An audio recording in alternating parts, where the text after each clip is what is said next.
ये मूवी है प्लेन, जो 2023 में रिलीज़ हुई हॉलीवुड मूवी है। मूवी की शुरुआत में हम मेन कैरेक्टर ब्रेट को देखते हैं, जो एक पायलट था। वो अपनी बेटी से बात करते हुए एयरपोर्ट पर चल रहा था। वो अपनी बेटी से कहता है कि मैं काम खत्म करके जल्दी ही तुमसे मिलने आऊँगा, जिससे उसकी बेटी खुश हो जाती है। उसके बाद वो अपनी सीट पर आकर बैठता है और अपने साथी वाले पायलट से बात करता है। वो बातें कर रहे होते हैं, तभी ब्रेट को बाहर बुलाया जाता है।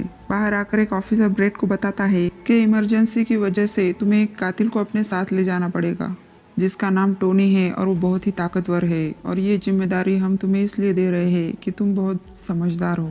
फिर वो वहाँ से प्लेन के बाकी स्टाफ से मिलता है और ये लोग पैसेंजर्स के बारे में बात कर रहे होते हैं कि सब लोग आ गए हैं कि नहीं। और जब सब लोग अपने अपने सीट पर आकर बैठते हैं, तब वो लोग फौरन अपनी उड़ान भरते हैं। ब्रेड अपने असिस्टेंट पायलट से कहता है कि मैं अपनी बेटी से बहुत प्यार करता हूँ, हमारा एक दूसरे के अलावा और कोई नहीं है, और बहुत जल्द मैं उससे मिलने वाला हूँ। सफ़र शुरू हुए काफ़ी वक्त हुआ होता है और तभी अचानक मौसम खराब हो जाता है। ब्रेड बहुत परेशान हो जाता है क्योंकि उसे कुछ ठीक नहीं लग रहा था। वो सभी पैसेंजर्स को सीट बेल्ट बांधने को कहता है। रेडियो के जरिए वो अपने सेंटर से भी बात करने की कोशिश करता है, लेकिन उसकी बात नहीं हो पाती क्योंकि धीरे धीरे वहाँ के सारे रेडियोज काम करना बंद कर देते हैं। और तभी अचानक बिजली का तेज झटका प्लेन से आकर लगता है, जिससे प्लेन हिलने लगता है। ब्रेड बहुत परेशान हो जाता है, इसलिए वो पीछे जाकर देखता है कि सारे मुसाफिर ठीक है या नहीं, और सबको देखकर वो सुकून की सांस लेता है। लेकिन तभी धीरे धीरे प्लेन की सारी लाइट बंद होती जा रही थी और तभी प्लेन को बिजली का दूसरा झटका लगता है। ब्रेड गिर जाता है और उसके माथे पर चोट लग जाती है। फिर ब्रेड वापस अपने केबिन में आकर बैठ जाता है और प्लेन को संभालने लग जाता है। दोनों पायलट बहुत ही परेशान हो चुके थे। एक तो रेडियो काम नहीं कर रहे थे और ऊपर से उन्हें आगे का कुछ भी नहीं दिखाई दे रहा था। तभी ब्रेट अपने साथी पायलट से कहता है कि हमें प्लेन को नीचे लाना होगा, क्योंकि अगर और एक बिजली का झटका प्लेन को लगा तो प्लेन तबाह हो जाएगा। और वो फौरन प्लेन को नीचे लेने लगते हैं। तभी एक औरत अपना सीट बेल्ट निकाल लेती है और उसे देखकर टोनी का ऑफिसर भी अपना सीट बेल्ट निकाल लेता है। प्लेन बहुत ही तेजी से नीचे जा रहा था, तभी वो दोनों ऊपर वाली साइड पर बहुत जोर से टकरा जाते हैं और उनकी मौत हो जाती है। प्लेन बहुत ही तेज गति से नीचे आने लगता है। तभी ब्रेट और उसका साथी उसे कंट्रोल में लाने की कोशिश करते हैं। तभी एयर हॉस्टेस आकर पैसेंजर्स की हालत के बारे में ब्रेट को बताती है। तभी ब्रेट उससे कहता है कि सबको संभालो और सबको अपने सीट बेल्ट लगा कर रखने के लिए कहो, क्योंकि हम जल्दी ही इमरजेंसी लैंडिंग करने वाले हैं। उस वक्त वो एक आइलैंड पर से गुजर रहे होते हैं। उनके पास कोई और रास्ता नहीं होता, इसीलिए वो इस आइलैंड पर ही प्लेन उतारने का फैसला कर लेते हैं और वो वहाँ पर प्लेन उतार देते हैं और वो सही सलामत वहाँ पर उतर जाते हैं। अब ब्रेट और उसका साथी थोड़ा और खुश हो जाते हैं जब उन्हें पता चलता है कि थोड़ी बहुत बिजली अभी भी प्लेन में बाकी है। इसके बाद ब्रेट सभी को नीचे उतरने को कहता है। उधर प्लेन की कंपनी का मालिक बहुत परेशान हो जाता है कि अचानक से प्लेन कहीं गायब हो चुका है, क्योंकि उन्होंने कहीं पर भी प्लेन को लैंड होते हुए नहीं देखा था और रेडियो के खराब होने से काफ़ी वक्त से उनका प्लेन से कोई भी कांटेक्ट नहीं हो पाया था। इधर एयर हॉस्टेस ब्रेट को बताती है कि टोनी को लाने वाले ऑफिसर की मौत हो चुकी है। ये सुनकर ब्रेट थोड़ी टेंशन में आ जाता है, लेकिन वो उससे कहता है कि जो भी हुआ, अब बाकी पैसेंजर्स का ख्याल रखो। यहाँ पैसेंजर्स काफ़ी परेशान थे। तभी ब्रेट वहाँ पर आकर उनको बताता है कि इमरजेंसी की वजह से उन्हें वहाँ पर ही लैंड करना पड़ा और प्लेन में थोड़ी बहुत बिजली बाकी है, जिससे हम बाकी की चीज़ों को ठीक कर देंगे। आप यहाँ पर आराम से रहिए, आपको खाना पानी और रहने की जगह भी मिलेगी। आप लोग घबराए नहीं, बहुत जल्द हम यहाँ से निकल जाएंगे। उधर कंपनी का मालिक एक रेस्क्यू एक्सपर्ट को बुलाता है। वो उन लोगों को खोजने का काम करता है जो मुश्किल में कहीं पर फंसे हुए होते हैं। प्लेन का मालिक उसे कहता है कि मुझे अपने प्लेन के बारे में पूरी जानकारी चाहिए, प्लेन के वर्कर्स, पैसेंजर्स, सब की। अब ब्रेट प्लेन के पास जाकर उसे ठीक करने में लग जाता है, तो उसे पता चलता है कि प्लेन में पावर बिजली काफ़ी कम है, इसीलिए उन्हें इंतज़ार करना पड़ेगा क्योंकि रेडियो भी काम नहीं कर रहा है। तभी ब्रेट का साथी पायलट उसे नक्शा देखकर बताता है कि हम एक प्राइवेट आइलैंड पर फंसे हुए हैं। ये कोई आज़ाद जगह नहीं है, यहाँ पर एक प्राइवेट आर्मी का कब्जा है जो बुरे लोग हैं, और उन लोगों ने अगर हमें कोई भी नुकसान पहुँचाया तो गवर्नमेंट भी हमारी मदद नहीं कर पाएगी।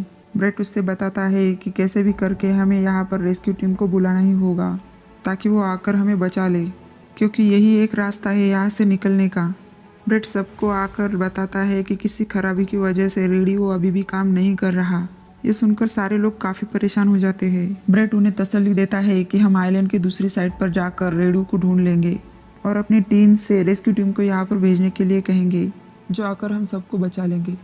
और मेरे साथ टोनी जाएगा। ये कहकर वो टोनी की हथकड़ियाँ खोल देता है और वो दोनों वहाँ से चले जाते हैं। तभी हम प्राइवेट आर्मी को देखते हैं और उसके हेड को एक आदमी आकर बताता है कि यहाँ पर एक प्लेन की इमरजेंसी लैंडिंग हो गई है और उसके अंदर बहुत सारे लोग हैं जो अलग अलग मुल्कों से है। और वो प्राइवेट आर्मी का हेड उसे पैसे देता है इस जानकारी के लिए और जल्दी से अपनी टीम को तैयार होने को कहता है, क्योंकि ये सब उनको लूटने के लिए जा रहे थे।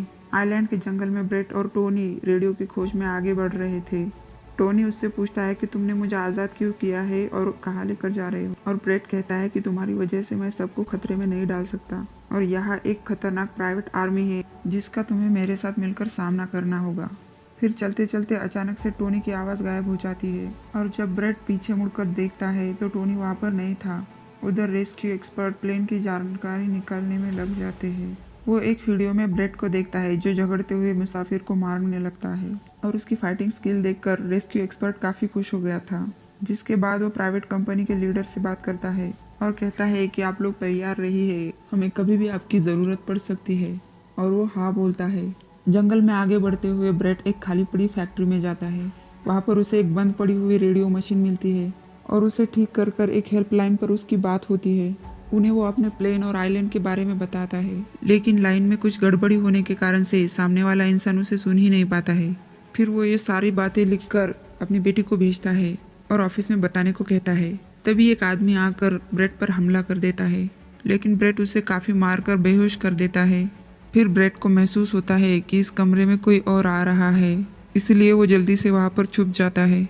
लेकिन वहाँ पर टोनी आ जाता है जिसने उन गुंडों को मारकर उनके हथियार ले लिए थे और वो ब्रेट को आवाज़ लगाता है और जब ब्रेट सामने आ जाता है तो कुछ हथियार वो ब्रेट को भी दे देता है। फिर वो दोनों नीचे आ जाते हैं और वहाँ उन्हें एक कैमरा मिलता है जिसमें का वीडियो देखकर उन्हें पता चलता है कि वो आर्मी यहाँ पर आने वाले लोगों को किडनैप कर लेती है और फिर उनकी फैमिली से उन्हें छोड़ने के लिए अच्छी खासी रकम लेती है, जो देखकर वो समझ जाते हैं कि पैसेंजर्स खतरे में हैं। अब ये दोनों बाहर खड़ी गाड़ी में आकर बैठ जाते हैं और प्लेन की तरफ जाने लगते हैं।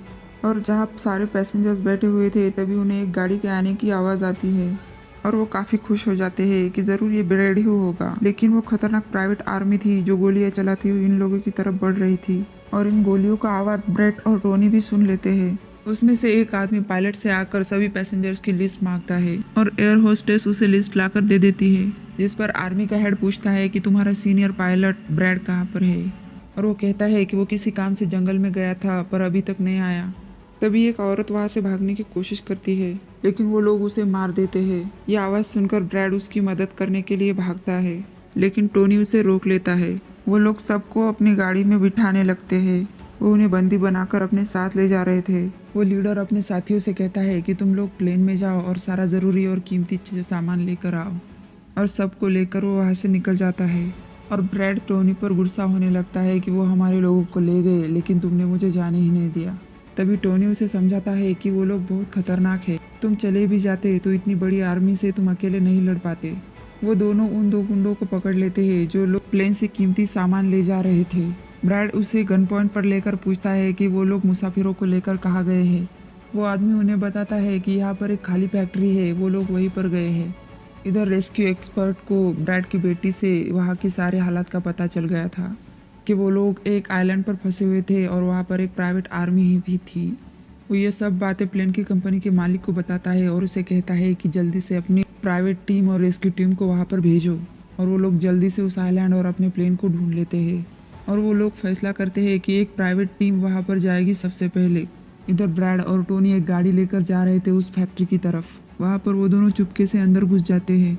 वहाँ पर वो सारे गुंडे उन मुसाफिरों की वीडियोस बना रहे थे, ये देखने के लिए कि कौन सा पैसेंजर किस मुल्क से है। अब प्राइवेट टीम भी प्लेन के पास पहुँच जाता है पर उन्हें वहाँ पर कोई नहीं मिलता। उनका लीडर प्लेन के अंदर जाकर चेक करता है तो उसे वहाँ पर 2 लाशें मिलती है और ब्रैड का छोड़ा हुआ मैसेज भी मिलता है जिस पर उस फैक्ट्री तक आने का रास्ता था। फैक्ट्री में दोनों छुपकर उन गुंडों पर नजर रख रहे थे, जिनमें से 2 गुंडों को पीछे से आकर पकड़ लेते हैं और मुंह बंद करके उनका दम घोट देते हैं, जिससे उनकी मौत हो जाती है। फिर वो एक खुफिया दरवाजे से आगे बढ़ते हैं और एक कमरे के बाहर पहुंच जाते हैं। उस कमरे में ही सारे मुसाफिरों को कैद किया गया था। वहाँ बहुत सारे गार्ड्स खड़े थे। उन्हें देखकर टोनी को काफ़ी गुस्सा आ जाता है और वो वहाँ पड़ा हथौड़ा उठाकर एक एक करके सबको मारता जाता है। फिर ब्रैड एक गुंडे से चाबी लेकर उन मुसाफिरों को आज़ाद कर देता है और कहता है कि जल्द से जल्द प्लेन के पास पहुंचो, क्योंकि रेडियो के ज़रिए मैंने मदद मंगवाई है।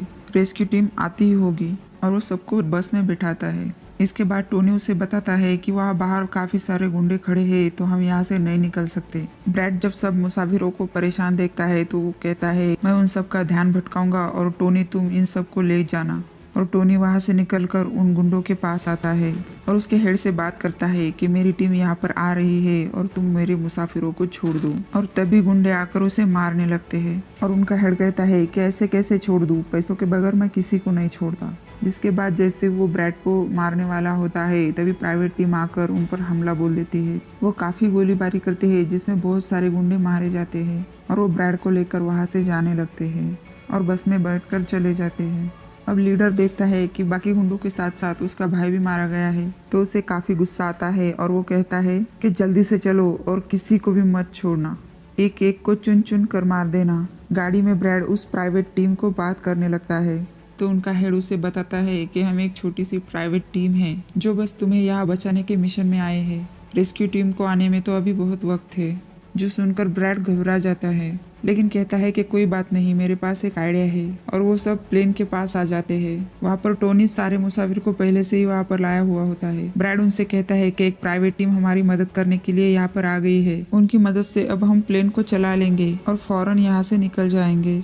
आप सब जल्दी से प्लेन में बैठ जाए क्योंकि हम रेस्क्यू टीम का इंतजार नहीं कर सकते, क्योंकि उनको आने में वक्त है और अगर हम यहाँ पर रुके तो उस खतरनाक आर्मी के हाथों मारे जाएंगे। ये सुनकर सब लोग प्लेन में बैठ जाते हैं और ब्रैड उस प्राइवेट टीम के लीडर के साथ मिलकर प्लेन को ठीक करने के लिए लग जाता है। तभी वो गुंडे आकर इन पर हमला बोल देते हैं और प्राइवेट टीम उनको रोकने में लग जाती है। दोनों तरफ से ही काफी गोलीबारी होती है लेकिन इस टीम के पास काफी अच्छी गन्स थी तो बहुत सारे गुंडों को मार दिलाती है। ब्रैड उस लीडर को बताता है कि मैं अगले 5 मिनट के अंदर प्लेन को शुरू करने वाला हूँ, जिसके बाद हम लोग उड़ान भरेंगे। और वो टोनी को भी थैंक्स बोलता है कि तुमने मेरा इतना साथ दिया। और ब्रैड उन गोलियों के बीच से होकर प्लेन में आकर बैठ जाता है और अपने असिस्टेंट पायलट्स के साथ मिलकर प्लेन चलाने लगता है। यहाँ पर टोनी की गोलियां खत्म हो चुकी थी। जब वो वहाँ प्राइवेट टीम की बैग चेक करने लगता है तो उसे वहाँ पैसों से भरा एक बैग मिलता है, मगर वो दूसरे बैग से गन लेकर उन गुंडों से दोबारा लड़ने लगता है। अब ब्रैड पूरे प्लेन को घुमा लेता है और उसके बाद वो प्राइवेट टीम की प्लेन में चढ़ जाती है। ब्रैड को कंपनी का मालिक बताता है कि मैं तुम्हें कोई महफूज जगह बता दूंगा जहाँ पर तुम लैंड कर सकते हो।